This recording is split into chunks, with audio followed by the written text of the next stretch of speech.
बेटा last class में हमने एनर्जी लेवल डायग्राम बनाना सीखा था, यस और नो। तो हमने एनर्जी लेवल डायग्राम बनाया दो कंडीशन लेकर के, एक अप टू 14 इलेक्ट्रॉन और एक मोर देन 14। तो हमने दो स्ट्रक्चर बनाए, एक अप टू 14 के लिए और एक मोर देन 14 के लिए, यस और नो। ठीक, अब देखो बॉन्ड एनर्जी लेवल डायग्राम बनाने के बाद हमने बॉन्ड ऑर्डर कैलकुलेट किया था। क्या कैलकुलेट किया था? Bond order. कैसे कैलकुलेट किया था? Bond order is equals to number of bonding minus upon two. कोई दिक्कत इसमें? तो आपको अगर किसी का बॉन्ड ऑर्डर निकालना है तो उसके लिए आपको क्या करना पड़ेगा, या तो एनर्जी लेवल डायग्राम बनाओ या फिर इलेक्ट्रॉनिक कॉन्फिगरेशन लिखो। क्या लिखो? तो भैया एनर्जी लेवल डायग्राम बनाना टफ है, इलेक्ट्रॉनिक कॉन्फिगरेशन लिखना भी टफ है, बट बॉन्ड ऑर्डर निकालने के लिए मुझे ये सब कुछ करने की जरूरत नहीं है। मेरे पास है ट्रिक। क्या है मेरे पास? तो लिखेंगे ट्रिक टू फाइंड, बिना कुछ किए direct bond order. Trick to find bond order. तो उसमें कुछ नहीं करना आपको,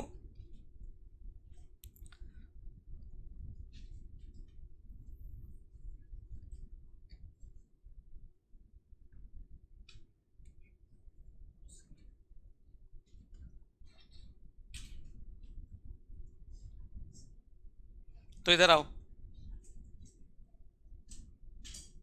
ये है मेरे पास नंबर ऑफ इलेक्ट्रॉन और ये आपका बॉन्ड ऑर्डर। ठीक है, क्या है मेरे पास? एक नंबर ऑफ इलेक्ट्रॉन और दूसरा क्या है? Bond order. ठीक, सीधे सीधे निकल जाएगा, कुछ करने की जरूरत नहीं पड़ेगी तुमको ना। देखो, सबसे पहले अपन याद रखेंगे सिर्फ एक ही चीज, जिसके पास 14 इलेक्ट्रॉन है। कितने इलेक्ट्रॉन? अगर 14 इलेक्ट्रॉन है तो बॉन्ड ऑर्डर है 3। कितना है? अब अगर 14 से इलेक्ट्रॉन कम करो या 14 से इलेक्ट्रॉन ज़्यादा करो, मैक्सिमम बॉन्ड ऑर्डर जो होता है वो होता है 3। कितना होता है मैक्सिमम बॉन्ड ऑर्डर? तो किसी भी मॉलिक्यूल का max to max bond order 3, 3 से ज़्यादा नहीं हो सकता। तो मैक्सिमम बॉन्ड ऑर्डर 3 है। तो अगर 14 इलेक्ट्रॉन है तो बॉन्ड ऑर्डर 3 है। 14 से अगर इलेक्ट्रॉन 13 हो गए बेटा तो बॉन्ड ऑर्डर बढ़ नहीं सकता, कम होगा। तो जब भी एक इलेक्ट्रॉन बढ़ेगा, 14 से 15 हो गया, क्या हो गया? 14 से 15, या फिर एक कम हो गया, 14 से 13 हो गया, दोनों केस में आपका बॉन्ड ऑर्डर सिर्फ घटेगा 0.5 से। आपका बॉन्ड ऑर्डर सिर्फ घटेगा, किससे घटेगा? 0.5 से। तो इलेक्ट्रॉन बढ़े या इलेक्ट्रॉन घटे, बॉन्ड ऑर्डर हमेशा क्या होगा? घटेगा। एक इलेक्ट्रॉन के बढ़ने पे भी और एक इलेक्ट्रॉन के घटने पे भी आपका बॉन्ड ऑर्डर 0.5 से कम हो जाएगा।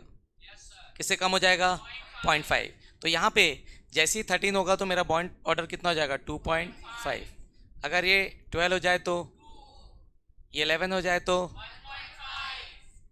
अगर ये 10 हो जाए तो, 9 हो जाए तो,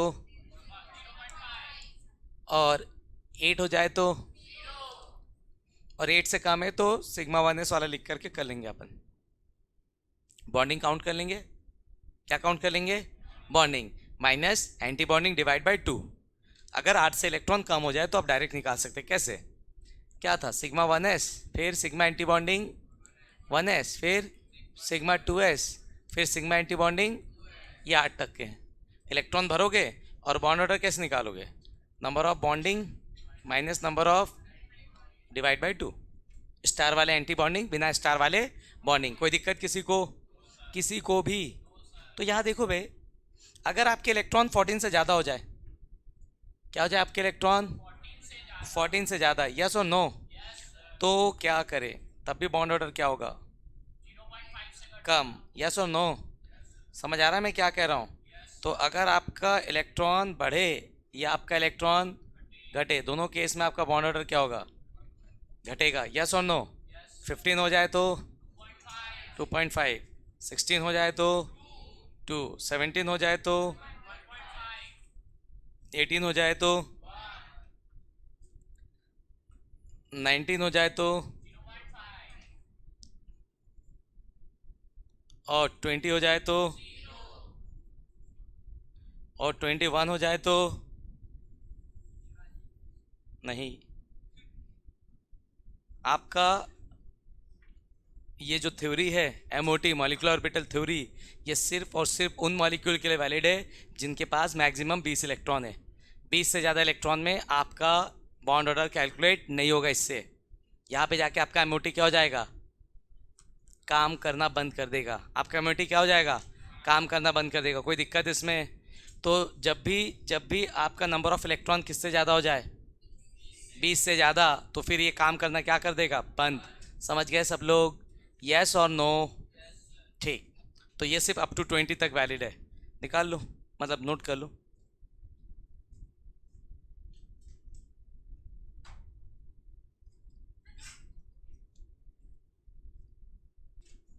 ठीक, सब लोग छाप लिए बेटा? आओ आगे देखते हैं। एप्लीकेशन ऑफ बॉन्ड ऑर्डर देख लेते हैं बेटा, थोड़ा सा क्या देख लेते हैं, वेरी इंपॉर्टेंट।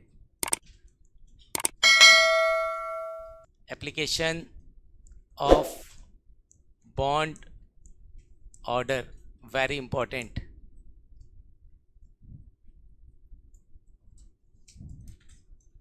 तो अपन थोड़ा सा देखेंगे भैया बॉन्ड ऑर्डर को कहाँ कहाँ यूज़ कर सकते हैं। पहला, बॉन्ड ऑर्डर आपका डिसाइड करेगा स्टेबिलिटी। क्या डिसाइड करेगा? तो पहला एप्लीकेशन टू डिटरमाइन स्टेबिलिटी। क्या डिटरमाइन कर सकते हैं? तो bond order is directly proportional to stability. मतलब जितना ज़्यादा बॉन्ड ऑर्डर होगा, मॉलिक्यूल की स्टेबिलिटी उतनी ही क्या होगी, ज़्यादा। तो जितना ज़्यादा बॉन्ड ऑर्डर होगा, मॉलिक्यूल की स्टेबिलिटी उतनी ज़्यादा। दूसरा, बॉन्ड लेंथ। दूसरा क्या डिसाइड कर सकते हैं? बॉन्ड लेंथ समझते हो? दो एटम के बीच में बॉन्ड है, तो उनके बीच का डिस्टेंस, दो एटम बॉन्डेड है, उनके न्यूक्लियस के बीच का डिस्टेंस क्या कहलाएगा, बॉन्ड लेंथ। क्या कहलाएगा, बॉन्ड लेंथ। कोई दिक्कत किसी को? अब देखो भाई, एक बात बताओ, छोटा बॉन्ड ज़्यादा स्ट्रांग होता है कि बड़ा बॉन्ड? बॉन्ड लेंथ छोटा, बॉन्ड लेंथ बड़ा, कौन जल्दी ब्रेक होगा, मतलब कम स्टेबल है, हाँ या ना? तो भाई बॉन्ड ऑर्डर ज़्यादा, स्टेबिलिटी मार खाओगे बहुत तेज। बॉन्ड ऑर्डर ज़्यादा, स्टेबिलिटी, और स्टेबिलिटी ज़्यादा, तो बॉन्ड का लेंथ छोटा कि बड़ा, छोटा, हाँ या ना? बॉन्ड लेंथ ज़्यादा, स्टेबिलिटी ज़्यादा, सॉरी उल्टा बोल दिया, बॉन्ड ऑर्डर ज़्यादा, स्टेबिलिटी ज़्यादा, बॉन्ड ऑर्डर ज़्यादा, स्टेबिलिटी ज़्यादा। आया समझ में? और स्टेबिलिटी ज़्यादा तो बॉन्ड लेंथ कम। आया समझ में? तो बॉन्ड ऑर्डर और बॉन्ड लेंथ कैसे हुए रिलेट, इन्वर्सली। कैसे हुए रिलेट, समझ आया? तो bond order inversely proportional to क्या, बॉन्ड लेंथ। बॉन्ड जितना छोटा, बॉन्ड ऑर्डर उतना ज़्यादा, स्टेबिलिटी उतनी ज़्यादा। समझे भाई सभी लोग? कोई दिक्कत किसी को? छापो।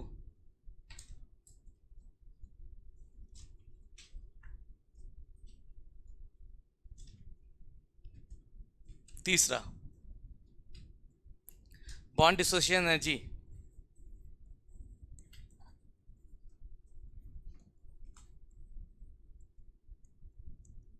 Bond dissociation energy, bond dissociation energy समझते हो?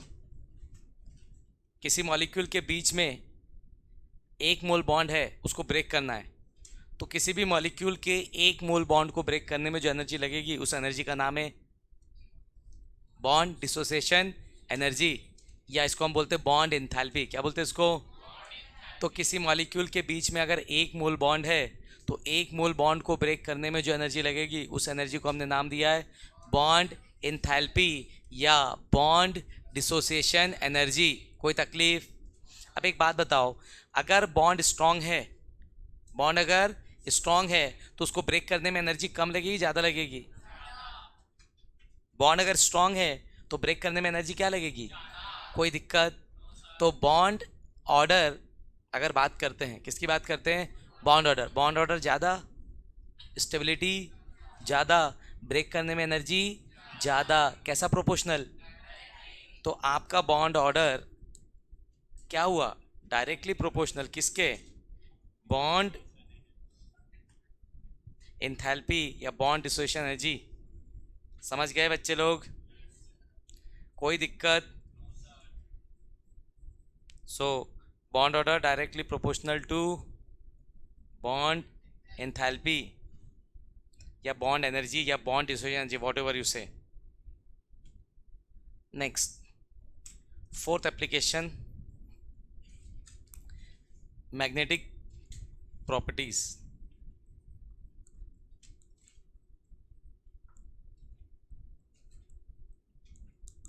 ठीक, यस और नो? मैग्नेटिक प्रॉपर्टीज, तो दो टाइप की मैग्नेटिक प्रॉपर्टीज होती है, एक होता है पैरामैग्नेटिक, यस और no? Paramagnetic, molecule having unpaired electron, कैसे इलेक्ट्रॉन? तो जिसके पास अनपेयर्ड इलेक्ट्रॉन है, या अपन इसको बोलते हैं odd electron, molecule having odd number of electron, जिसके पास ऑड इलेक्ट्रॉन है वो कैसा हुआ? पैरामैग्नेटिक। और डायमैग्नेटिक, जिसके पास सारे पेयर्ड इलेक्ट्रॉन, कैसे इलेक्ट्रॉन? तो डायमैग्नेटिक। क्या? मॉलिक्यूल हैविंग कैसा electron? Molecule having even number of electron, हाँ या ना? तो जिसके पास ऑड इलेक्ट्रॉन वो पैरामैग्नेटिक, और जिसके पास इवन इलेक्ट्रॉन वो डायमैग्नेटिक। तो एक ऑड एक इवन, ऑड वाला पैरा, इवन वाला छोड़ के किसी को, तो एक्सेप्शन है बेटा। क्या है इसमें? एक्सेप्शन 10 and 16 इलेक्ट्रॉन, इसी के चक्कर में एमओटी पढ़ना पड़ा। 16 मतलब ऑक्सीजन। तो 10 and 16 electron molecule are even है कि ऑड है? 10 और 16 ऑड है कि इवन है? तो 10 and 16 इलेक्ट्रॉन मॉलिक्यूल आर होने क्या चाहिए थे? डाई। होते क्या है? Para magnetic. कोई दिक्कत किसी को? आया समझ में? तो ये सारे किसके एप्लीकेशन हो गए? बॉन्ड ऑर्डर के। कुछ क्वेश्चन कर ले, यस और नो? और एक नोट पॉइंट इसमें और लिख लो तुम लोग, एक नोट पॉइंट लिख लो।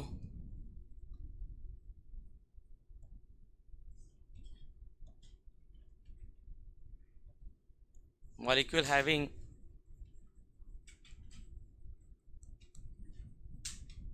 Bond order 0, molecule having bond order 0, so molecule having bond order 0 does not exist। तो जिस मॉलिक्यूल का बॉन्ड ऑर्डर कितना है? 0। तो अगर किसी मॉलिक्यूल का बॉन्ड ऑर्डर 0 आ जाए बेटा, तो वो मॉलिक्यूल कभी एग्जिस्ट नहीं करेगा। अगर किसी मॉलिक्यूल का बॉन्ड ऑर्डर क्या हो जाए? 0, तो वो मॉलिक्यूल कभी एग्जिस्ट नहीं करेगा। क्लियर यहाँ तक? कोई दिक्कत किसी को? नोट कर लो। ओके, आ जाओ क्वेश्चन करते बच्चों।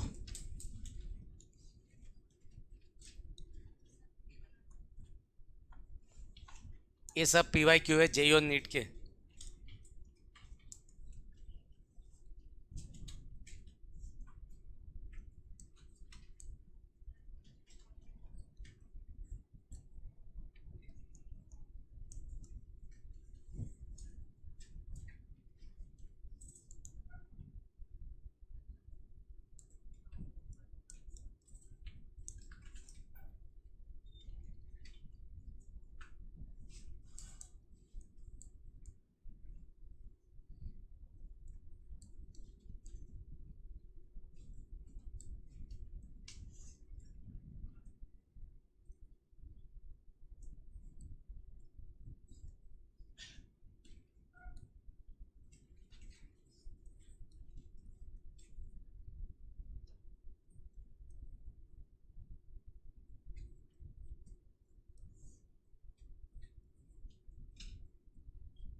ओके बच्चों, आ जाओ। Okay, the correct order of bond, order of the following species. तो O2, O2 मतलब 16, यस और नो? O2 मतलब 16 और O2 प्लस मतलब 17, हाँ या ना? इसके ऊपर एक क्वेश्चन और है क्या? ओके, उसको भी देख लो। चलो, विच of the following pair of species have same bond order. Electron count करो, जिसका इलेक्ट्रॉन सेम है उसका bond order same. O2 16, nitrogen 7, oxygen 8, 15, एक पॉजिटिव 14, नहीं है सेम। क्या चेक कर रहा हो? बॉन्ड ऑर्डर चेक नहीं कर रहा हूँ, इलेक्ट्रॉन चेक करो ना। इलेक्ट्रॉन से बॉन्ड ऑर्डर आ जाएगा, जिसका इलेक्ट्रॉन सेम है उसका बॉन्ड ऑर्डर क्या हो जाएगा? सेम, यस और नो? तो यहाँ से अगर देखो C और N, कार्बन कितना 6, नाइट्रोजन कितना 7, 6 और 7 कितना 13 और एक नेगेटिव 14, कार्बन कितना 6, ऑक्सीजन कितना 8, कितना हो गया 14, दोनों सेम। समझ गए? यस और नो? आंसर क्या हो गया? बी। आ जाओ, the correct bond order of the following species. 16, yes और नो? ऑक्सीजन का 16, 16 मतलब बॉन्ड ऑर्डर कितना बेटा? 14 से कितने इलेक्ट्रॉन ज़्यादा? 2। तो एक इलेक्ट्रॉन के बढ़ने से बॉन्ड ऑर्डर 0.5 से कम, तो 2 इलेक्ट्रॉन के बढ़ने से कितने से कम हो जाएगा? तो क्या हो जाएगा? O2 का कितना आ रहा है? O2 का आ रहा है 2, O2 प्लस है, मतलब 16 में से 15 हो गए, हाँ या ना? अबे जल्दी बोलो बे। O2 प्लस मतलब कितना? 15, 15 मतलब कितना? 2.5। अच्छा, यहाँ पे O2 है ही नहीं, चलो इसको O2 माइनस कर लेते हैं। O2 माइनस, O2 का कितना था? 2, O2 माइनस मतलब एक इलेक्ट्रॉन और, 16 था 17 हो गया, तो ये कितना हो जाएगा? 1.5, हाँ या ना? और क्या उन है? O2 2 प्लस, O2 मतलब 16, 2 चले गए 14, 14 मतलब क्या याद रखना है? 3। सबसे ज़्यादा बॉन्ड ऑर्डर किसका? O2 प्लस का, और उसके बाद O2, O2 सबसे ज़्यादा O2 2 प्लस का, फिर O2 प्लस का, ढूंढो किधर है बे? बी सही है। आ रहा था कैसा सभी लोगों का? तीसरे में आ जाओ। विच of the following is not diamagnetic? 16, 16 into 2 32, even है, डायमैग्नेटिक। C2, 6 2 जा 12, 12, कैसे? इवन है, डायमैग्नेटिक। N2, 7 इंटू 2 14, इवन है, डायमैग्नेटिक। O2, 8 2 जा 16, 16 है मतलब इवन है, डायमैग्नेटिक। पर क्या है ये? एक्सेप्शन है, 10 और 16। कौन है एक्सेप्शन? 10 एंड 16। ठीक, क्या पूछा है? Which of the following both are exist? ठीक है, उसको बाद में करते हैं। Which of the following is not paramagnetic? 7 और 8 15, ऑड इलेक्ट्रॉन मतलब पैरामैग्नेटिक। 14, 14 मतलब इवन, इवन मतलब डायमैग्नेटिक, इवन मतलब आंसर। O2 चेक करते हैं, 16 पर फिर भी क्या है? Paramagnetic, exception. B2, बोरॉन 5, 5 5 2 जा 10, 10 मतलब फिर से इवन, पर ये भी क्या है? तो दोनों क्या है? पैरा। और ये भी क्या है? बचा कौन? CO, जो कि क्या है आपका? डायमैग्नेटिक। कोई दिक्कत? अब पूछ रहा है which of the following both are exist? Exist होने के लिए बॉन्ड ऑर्डर नॉन जीरो, जिसका बॉन्ड ऑर्डर जीरो वो एग्जिस्ट नहीं करेगा, जिसका बॉन्ड ऑर्डर जीरो एग्जिस्ट। आ जाओ ढूंढ लेते कौन कौन एग्जिस्ट कर रहा है। कौन दिया है? He minus. Helium atomic number कितना? 2, 2 और 2 4 और 1 5, तो ये भरना पड़ेगा तुमको, ट्रिक काम नहीं आएगा। Sigma 1s2, sigma anti bonding 1s2, sigma 2s1। वो हाइड्रोजन है क्या बे? ओके ठीक है, तो हीलियम भी दिया होगा कहीं ना कहीं, नहीं दिया क्या? नहीं दिया, चलो हीलियम कर लेते हैं, इसको हीलियम कर लेते हैं। He, कोई चार्ज नहीं। हीलियम 4, हाँ या ना? हीलियम कितना? 4, He2 होता है ना? ठीक है, He2 दिया है, तो हीलियम का एटॉमिक नंबर कितना होता है? 2 कि 4 होता है? दो, दो हीलियम का कितना, 4, ऐसे होगा। बॉन्ड ऑर्डर निकाल डालो बे। बॉन्डिंग के कितने, 2। एंटी बॉन्डिंग के कितने, 2, डिवाइड बाय 2 कितना। तो हीलियम एग्जिस्ट नहीं करेगा, He2 एग्जिस्ट नहीं करेगा, ये आंसर नहीं है। और कहीं पर है क्या, नहीं। ठीक है, पहला तो एग्जिस्ट नहीं कर रहा है, पूछा क्या जो एग्जिस्ट करे। चलो, क्या दिया, He2+ दिया है। He2 2 प्लस मतलब 2 चले गए, क्या आएगा सिर्फ सिग्मा 1s2, मतलब क्या हो जाएगा, bond order, bonding 2 divide by 2 और नॉन बॉन्डिंग 0, कितना आएगा 1, मतलब ये एग्जिस्ट करेगा। He2+ एग्जिस्ट करेगा, हाँ या ना। अब H2- देख लेते हैं, क्या देख लेते हैं, पहला ऑप्शन ना चेक कर लेते हैं। H2-, हाइड्रोजन का एटॉमिक नंबर 1, 2 हाइड्रोजन का 2 और एक नेगेटिव मतलब 3, तो क्या आएगा sigma 1s2, sigma anti bonding 1s1, क्या हो जाएगा बॉन्ड ऑर्डर, 2 - 1 डिवाइड बाई 2 कितना आएगा, 1 डिवाइड बाई 2, मतलब ये क्या करेगा, एग्जिस्ट, क्या करेगा, हाँ या ना। तो भैया तुम्हारा ये भी एग्जिस्ट करे, भी किसी ऑप्शन में है क्या, ढूंढ लो बे, ये ऑप्शन में है क्या। तो बस आंसर ये आ गया, कुछ करने की जरूरत, समझे कि नहीं। कोई दिक्कत किसी को, इस टाइप के क्वेश्चन, ये पूरे 5 क्वेश्चन PYQ थे ना, कोई दिक्कत इसमें, बना लोगे इस टाइप के क्वेश्चन आएंगे तो। ठीक है, तो यहाँ जा कर के आपका मॉलिक्यूलर ऑर्बिटल थ्योरी क्या हो जाता है, ख़त्म। क्या हो जाता है मॉलिक्यूलर ऑर्बिटल थ्योरी। थोड़ा सा अपन देख लेते हैं बॉन्ड पैरामीटर, क्या देख लेते हैं, लिखिए बॉन्ड पैरामीटर।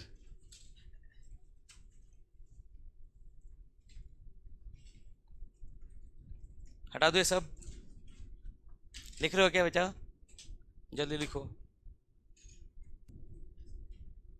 लिखिए भाई, हेडिंग लिखिए सम इंपॉर्टेंट बॉन्ड पैरामीटर।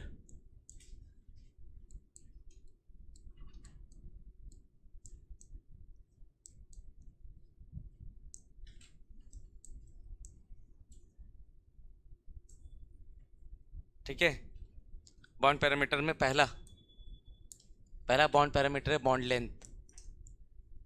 कौन है पहला, bond length. What is bond length,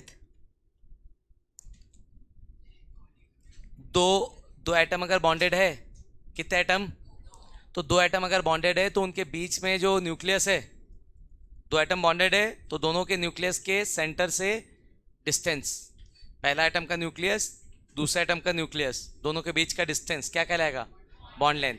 तो क्या हो जाएगा बॉन्ड लेंथ का डेफिनेशन, द डिस्टेंस बिटवीन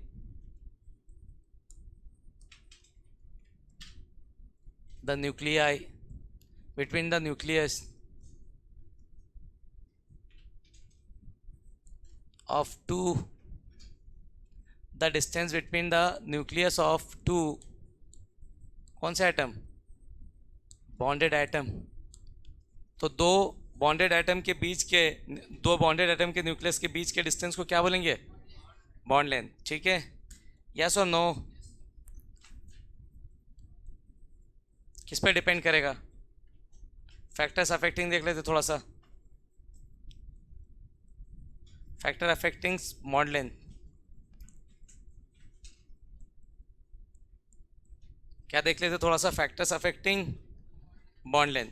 आइए देखते हैं कौन कौन से फैक्टर है जिस पे आपका बॉन्ड लेंथ डिपेंड करेगा।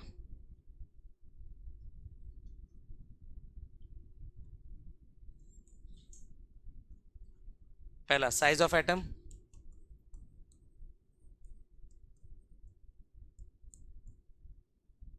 साइज ऑफ, तो बॉन्ड लेंथ, बेटा साइज बढ़ेगा तो बॉन्ड लेंथ बढ़ेगा ना, हाँ या ना।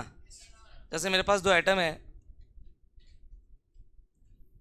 ये पहला एटम, ठीक है, और ये दूसरा एटम, इनके बीच में बॉन्ड है, ये बॉन्ड बन गया। तो ये पहले एटम का न्यूक्लियस है, दूसरे के बीच का न्यूक्लियस का डिस्टेंस, हाँ या ना। मेरे पास एक दूसरा एटम है, ठीक है, यस और नो। मेरे पास एक दूसरा एटम है, ये बॉन्ड बन गया, इनके न्यूक्लियस के बीच का डिस्टेंस। तो बताओ भाई कौन सा डिस्टेंस बढ़ा है, ऊपर वाला कि नीचे वाला, कौन से एटम बड़े हैं और कौन से छोटे हैं? एटम का साइज बड़ा, बॉन्ड का लेंथ बड़ा, कैसा प्रोपोर्शनल? तो bond length directly proportional to क्या? समझ गए बेटा? हाँ कि ना, जल्दी बोलो। तो bond length directly proportional to what? कोई तकलीफ किसी को?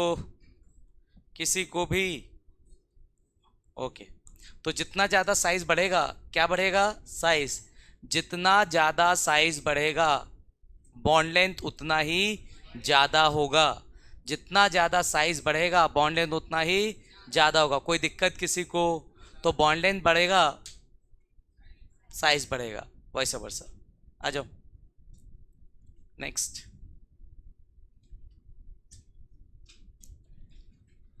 सेकेंड, मल्टीप्लिसिटी ऑफ बॉन्ड, या इसको हम बोलते हैं बॉन्ड मल्टीप्लिसिटी।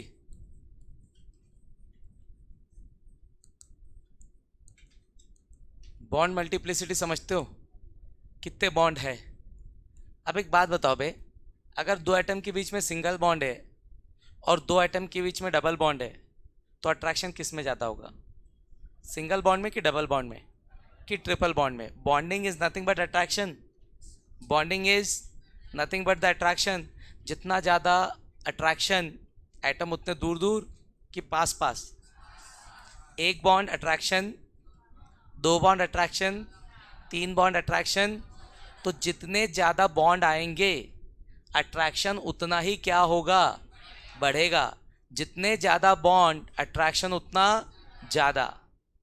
जितने ज़्यादा बॉन्ड अट्रैक्शन उतना ज़्यादा। अट्रैक्शन ज़्यादा, बॉन्ड लेंथ ज़्यादा। अबे अट्रैक्शन होगा तो पास पास होंगे दूर दूर होंगे, तो बॉन्ड लेंथ क्या हो जाएगा? कम ना। समझे भाई? तो बॉन्ड मल्टीप्लिसिटी से बॉन्ड लेंथ को कोई फर्क पड़ेगा कि नहीं पड़ेगा? घटेगा बढ़ेगा? तो इन्वर्सली डायरेक्टली, जितने ज़्यादा बॉन्ड लेंथ उतना कम। क्या हो जाएगा? Bond length inversely proportional to bond multiplicity. Yes और नो? समझ गए सभी लोग?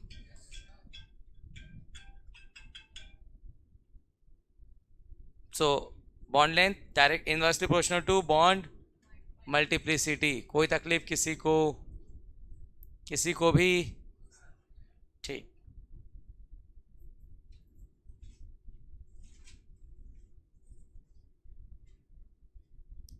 नेक्स्ट,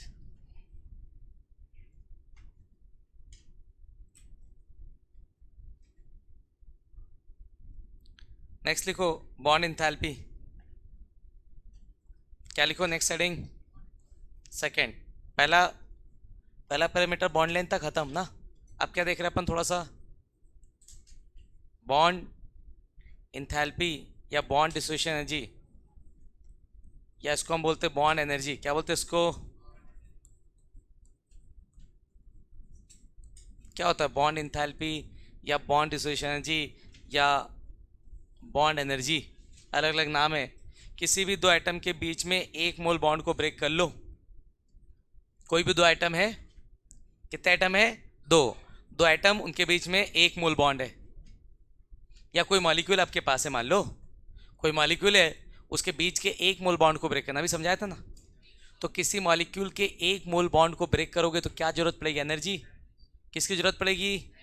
तो किसी मॉलिक्यूल के एक मोल बॉन्ड को ब्रेक करने में जो एनर्जी लगेगी उस एनर्जी को बोलेंगे बॉन्ड इंथैल्पी या बॉन्ड एनर्जी या बॉन्ड डिसोसिएशन एनर्जी। तो the amount of energy required, the amount of energy required to break,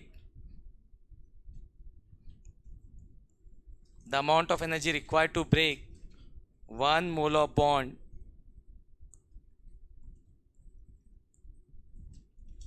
is called, क्या बेटा? is called bond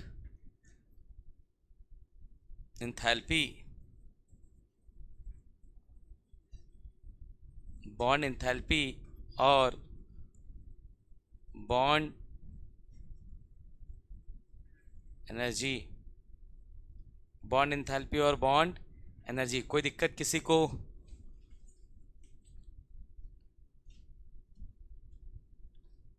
ठीक, आइए थोड़ा फैक्टर अफेक्टिंग देख लेते हैं।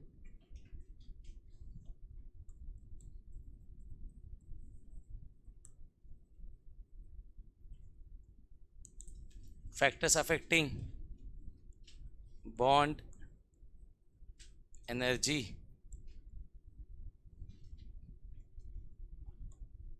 पहला फैक्टर है साइज ऑफ एटम। कौन है बेटा? अरे एक बात बताओ बे, साइज बड़ा, बॉन्ड को ब्रेक करना आसान कि मुश्किल?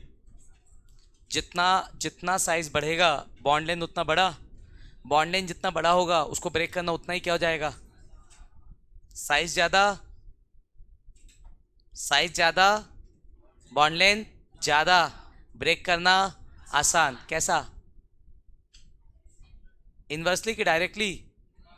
इन्वर्सली। बॉन्ड लेंथ बढ़ेगा, एनर्जी घटेगा। बॉन्ड लेंथ बढ़ेगा, एनर्जी घटेगा। कैसा प्रोपोर्शनल? इन्वर्सली। तो bond enthalpy is inversely proportional to what? Size of atom. समझ गए बेटा? यस और नो? ठीक, तो पहला आपका क्या हो जाएगा? बॉन्ड एनर्जी लिखो, कोई दिक्कत? तो bond energy is inversely proportional to size of atom. Bond enthalpy inversely proportional to size of atom. Yes और नो? कोई तकलीफ किसी को?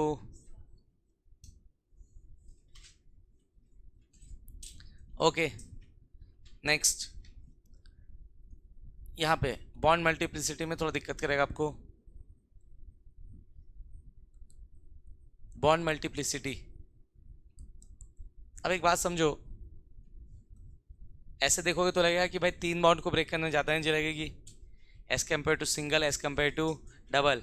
पर बेटा तीन नहीं ब्रेक करना है, अपने को एक ही ब्रेक करना है, 1 मोल। डेफिनेशन क्या है बॉन्ड इंथैल्पी का? 1 मोल। आया समझ में?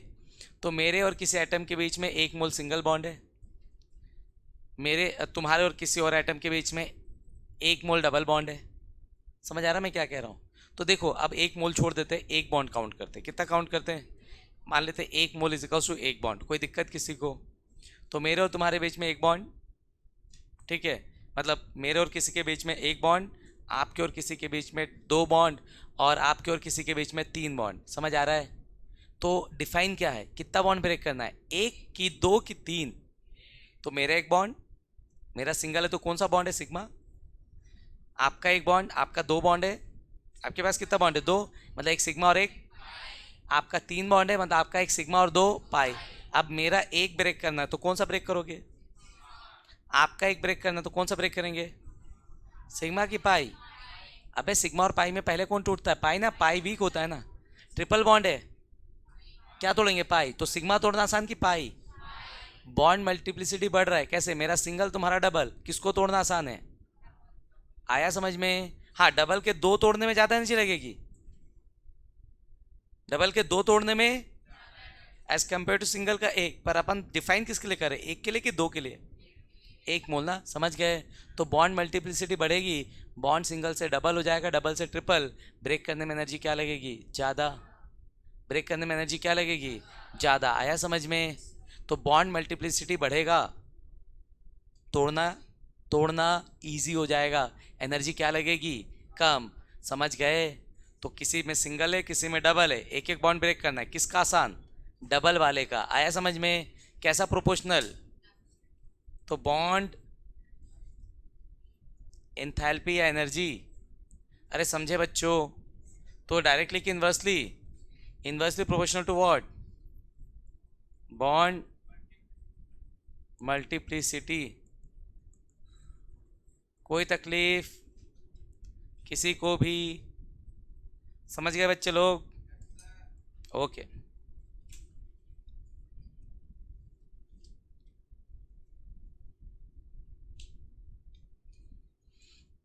नेक्स्ट अगला बॉन्ड पैरामीटर देखते हैं। तीसरा बॉन्ड पैरामीटर आपका, that is bond angle. What is that? Bond angle समझते हो? क्या होता है बॉन्ड एंगल? बॉन्ड एंगल मतलब दो बॉन्ड पेयर के बीच का एंगल, बॉन्ड पेयर के बीच का। इलेक्ट्रॉन पेयर अलग अलग टाइप के होते हैं। एक होता है जो बॉन्डिंग में पार्टिसिपेट करते हो, बॉन्ड पेयर। एक होता है जो बॉन्डिंग में पार्टिसिपेट नहीं करते, वो लोन पेयर। तो बॉन्ड पेयर लोन पेयर के बीच का एंगल बॉन्ड एंगल नहीं है। लोन पेयर के बीच का एंगल बॉन्ड एंगल नहीं है। बॉन्ड पेयर के बीच का एंगल बॉन्ड एंगल है। बॉन्ड पेयर के बीच का angle bond angle. Bond pair lone pair के बीच का एंगल बॉन्ड एंगल नहीं है। लोन पेयर के बीच का एंगल बॉन्ड एंगल नहीं है, समझे? तो कोई बोले बॉन्ड एंगल तो क्या बोलोगे? The angle between two bond pair of electron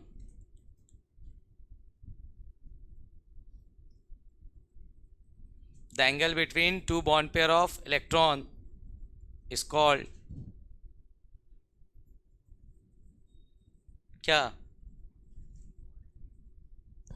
the angle between two bond pair of electron is called bond।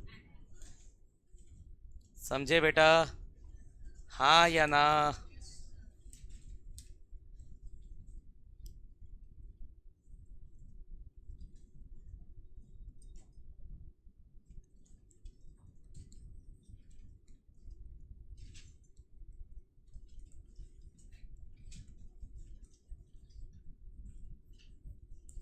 आइए थोड़ा सा देखते हैं फैक्टर अफेक्टिंग बॉन्ड एंगल। कौन कौन से फैक्टर है जो बॉन्ड एंगल को अफेक्ट करेंगे?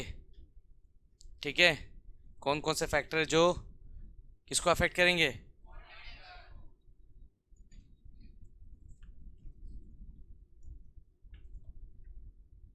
पहला, नंबर ऑफ लोन पेयर।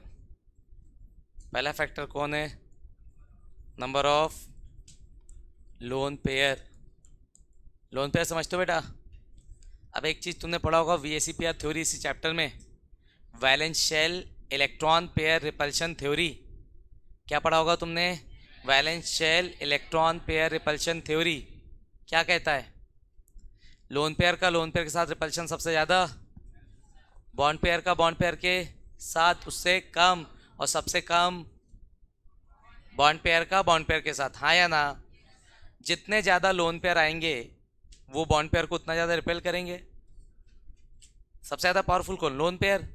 तो जितने ज़्यादा लोन पेयर आएंगे वो बॉन्ड पेयर को उतना ज़्यादा क्या करेंगे? रिपेल। तो बॉन्ड पेयर पास आ जाएंगे। भाई लोन पेयर बॉन्ड पेयर दोनों हैं, तो कौन किसको ज़्यादा रिपेल कर रहा है? लोन पेयर बॉन्ड पेयर को। तो बॉन्ड पेयर का रिपल्शन कम है और बॉन्ड पेयर लोन पेयर का रिपल्शन ज़्यादा। तो बॉन्ड पेयर खसक के कहाँ आएगा? बॉन्ड पेयर के पास। बॉन्ड पेयर खसक के किसके पास आएगा? क्यों? क्योंकि लोन पेयर ज़्यादा रिपेल कर रहा है। समझ रहे हो मैं क्या कह रहा हूँ? तो भाई जब लोन पेयर बॉन्ड पेयर का रिपल्शन ज़्यादा है बॉन्ड पेयर से, तो लोन पेयर के आने से बॉन्ड पेयर पास पास आएंगे, दूर दूर जाएंगे। और किससे दूर जाएंगे? लोन पेयर से। पर लोन पेयर का और बॉन्ड पेयर का एंगल बॉन्ड एंगल है क्या? बॉन्ड एंगल कौन है? बॉन्ड पेयर का बॉन्ड पेयर के साथ।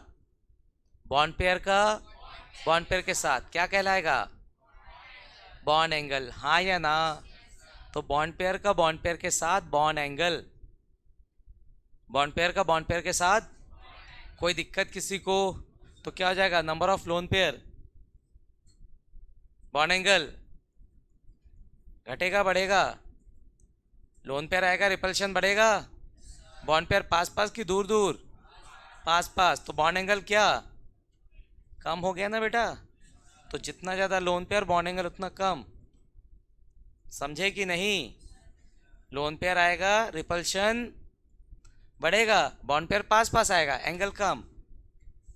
अबे जल्दी बोलो बे। दूसरा, इलेक्ट्रॉनिक रिपल्शन।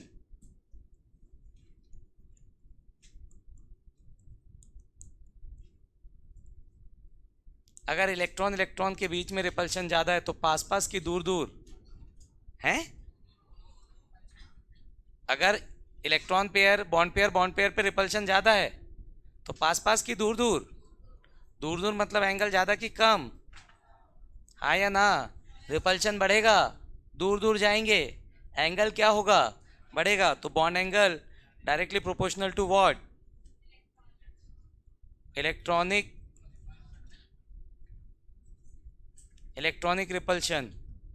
समझे कि नहीं? कोई तकलीफ किसी को? तो bond angle directly proportional to what? Electronic repulsion. किसी को कोई तकलीफ? जितना ज़्यादा क्या बढ़ेगा? इलेक्ट्रॉनिक रिपल्शन, बॉन्ड एंगल उतना ही ज़्यादा बढ़ेगा। कोई दिक्कत इसमें किसी को? किसी को भी?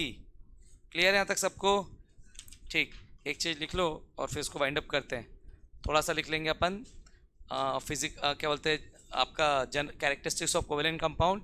फिर यहाँ जाके आपका कोवेलेंट कंपाउंड क्या हो जाएगा? ख़त्म, मतलब कोवेलेंट बॉन्ड ख़त्म। बचेगा सिर्फ आखिरी टॉपिक, क्या? एक ही बॉन्ड बचा है ना बे? कब से पढ़ रहे? जब से स्टार्ट किए चैप्टर को तब से पढ़ रहे कोवेलेंट बॉन्ड। अब जाके कोवेलेंट बॉन्ड आज ख़त्म हो रहा है। अगली क्लास में हम स्टार्ट करेंगे कौन सा बॉन्ड? Ionic bond. तो उसको चालू करने से पहले लिख लो। क्या लिखोगे? इसको छाप लिए क्या? ओके, तो एक लास्ट टॉपिक लिख लो आज का, कैरेक्टरिस्टिक्स ऑफ कोवेलेंट कंपाउंड।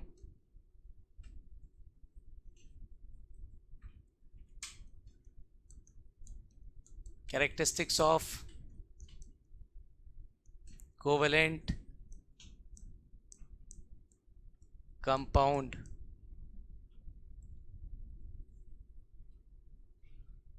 क्या देख लेते? Characteristics of covalent compound. आ जाओ। पहला, covalent compound exist as solid, liquid and gas। आपका कोवेलेंट कंपाउंड तीनों स्टेट में मिलता है। किसमें किसमें? सॉलिड में भी, लिक्विड में भी और गैस में भी। ठीक है। कंडक्टिविटी की बात करते हैं। Most of covalent compound are bad conductor of electricity.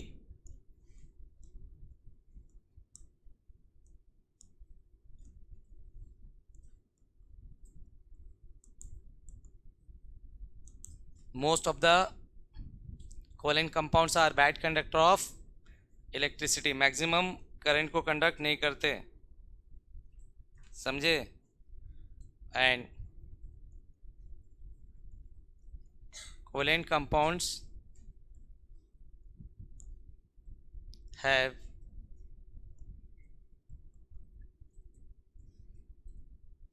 low melting and boiling point। तो कोवेलेंट कंपाउंड का मेल्टिंग और बॉइलिंग पॉइंट कैसा होता है?